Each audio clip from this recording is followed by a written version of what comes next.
Assalamualaikum to Dr. Rahimi. My name is Eli Malisa bint Ahmad Kamaluddin, and today I will explain the tasks are given. So I want to explain the question 5, 6 and 12. In exercise 5, I was building a performance checker.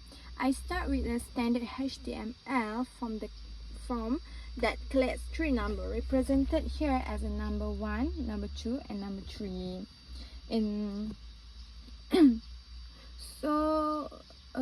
I use method post to send this data to the server securely. For the calculation, once the user clicks calculate, the PHP script take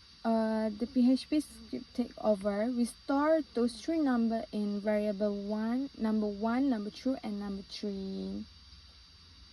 To find the performance, we calculate the average by adding them together and dividing by 3. Note that we use parentheses to ensure that addition happens before the division.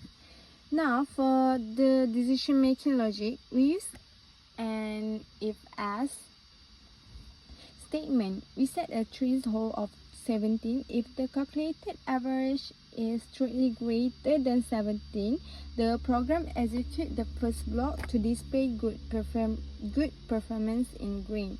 If the average is 17 or lower, it skips to the else block displaying pure performance in red, just like this. This is the output.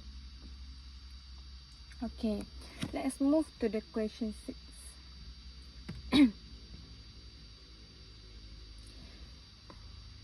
For exercise 6, I created a program that functions as a maximum value finder. Technically, a function is based on conditionally branch. By using if, as if, and as, the code creates a priority system. The use of an AND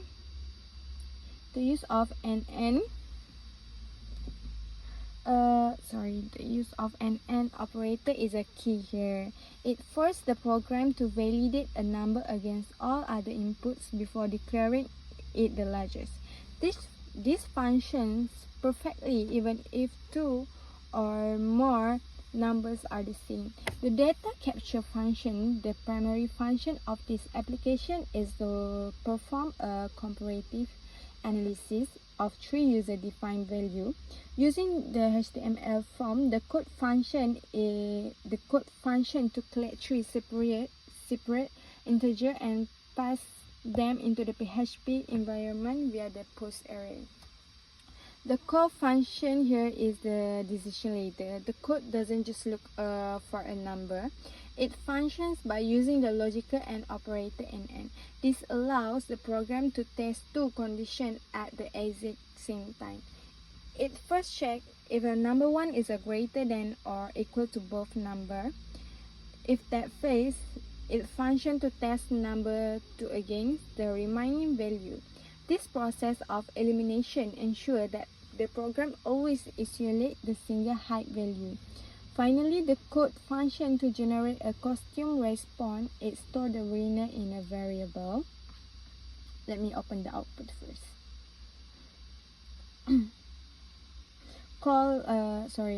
Finally, the code function generate a costume response. It stores the winner in a variable called largest and dynamically updates the web page to show the result in blue, like this.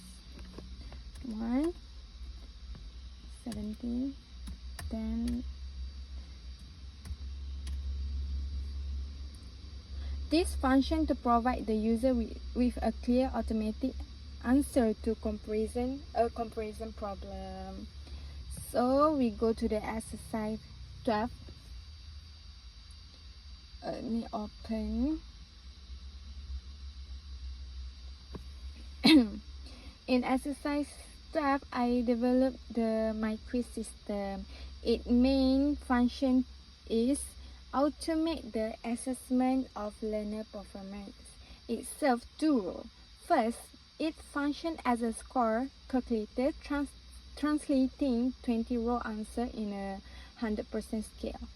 Second, it functions as a data visualization tool by using the chart. I use the chart, not the graph. So the calculation function, the primary function of the system is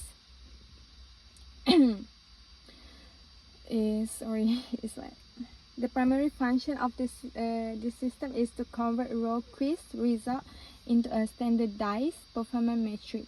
Since the quiz consists of 20 questions and the total value is 100%, the code function by assigning a weight of 5 points to every correct answer.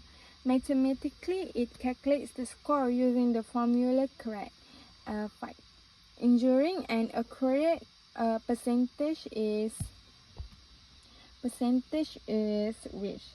Next, the code function as a grading engine. It uses a conditional ladder to categorize the calculated score into specific ladder grades A, B, C, or fail. This provides the learner with qualitative feedback beyond just a raw number.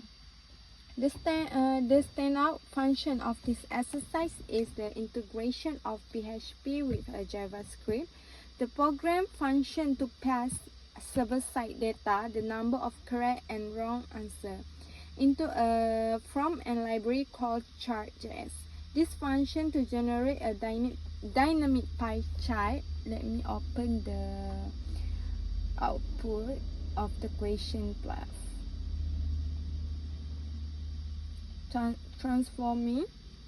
Transforming a simple table of results into a visual accuracy report that is much more engaging for the user. So here, let me show the example of this pie chart. Complete.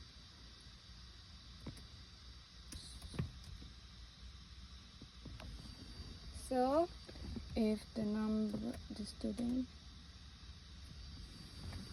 that's all from me. Thank you.